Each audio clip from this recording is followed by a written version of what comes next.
তো যতবার এটা মোছার চেষ্টা করবে ততবার এই ছাত্র জনতা আবার রুখে দাঁড়াবে। আমরা হাসিনার মানে আজকে প্রতিক্রিয়া দিতে পারছি, বাট আমরা হাসিনার ফাঁসি চাই এই দেশের বুকে। এই দেশের বুকে হাসিনার ফাঁসি হবে, হাসিনার বিচার হবে এই দেশের বুকে, আর কোথাও না। হাসিনা ইন্ডিয়া মরতে পারবে না, হাসিনা অন্য কোথাও মারা যাবে না।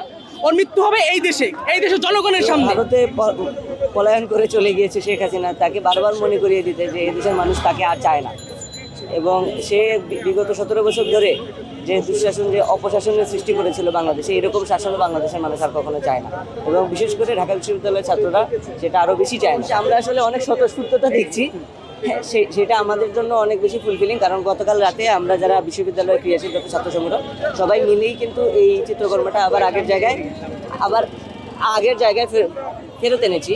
তো সেই দিক থেকে মানুষ আবার আগের মতোই শেখ হাসিনার প্রতি যে ঘৃণাটা প্রদর্শন করছে, সেটা দেখা বাংলাদেশের রাজনীতির জন্য একটা খুবই পজিটিভ জিনিস, এবং বাংলাদেশের রাজনীতিকে ভবিষ্যৎ দিকে এগিয়ে নিয়ে যাওয়ার যে প্রয়াস এখনও বাংলাদেশের মানুষের বুকের মধ্যে আছে, সেটাই আসলে এই প্রোগ্রামের মাধ্যমে প্রকাশিত হচ্ছে। বললেন যে এনএসআই এর মানে নির্দেশনায় উনি এই অনুমতিটা দিয়েছেন, কিন্তু পরে আবার এই বক্তব্যটাকে উনি রিট্রাক্ট করলেন। তো আসলে এখন একটা অস্পষ্ট অবস্থা, আসলে কার কথায় উনি এই অনুমতিটা দিলেন। কারো কথা না হলে তো আর এই অনুমতিটা দেওয়ার কথা না। উনি তো ছাত্র জনতার যে গণ-অভ্যুত্থান এর পরেই উনি প্রক্টর হয়েছেন, এবং উনি আমরা দেখেছি যে এর আগেও বিভিন্ন কাজে ছাত্রদের সহায়তা নিয়েছেন, মতামত নিয়েছেন। যে এক্ষেত্রে যে নিলেন না, কেন নিলেন না, এটা আসলে সবারই প্রশ্ন।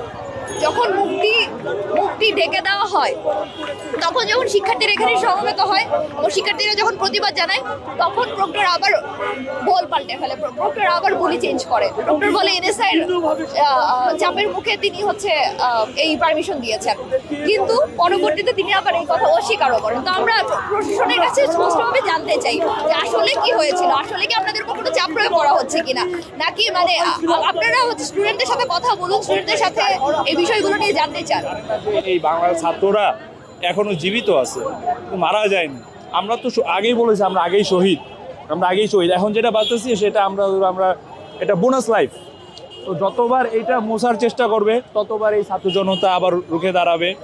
এই স্বৈরশাসকের যত দোসর আছে তাদের বিরুদ্ধে আমরা আবার শক্ত হাতে কঠোরভাবে আমরা এই দোসরকে আমরা ধরার চেষ্টা করব।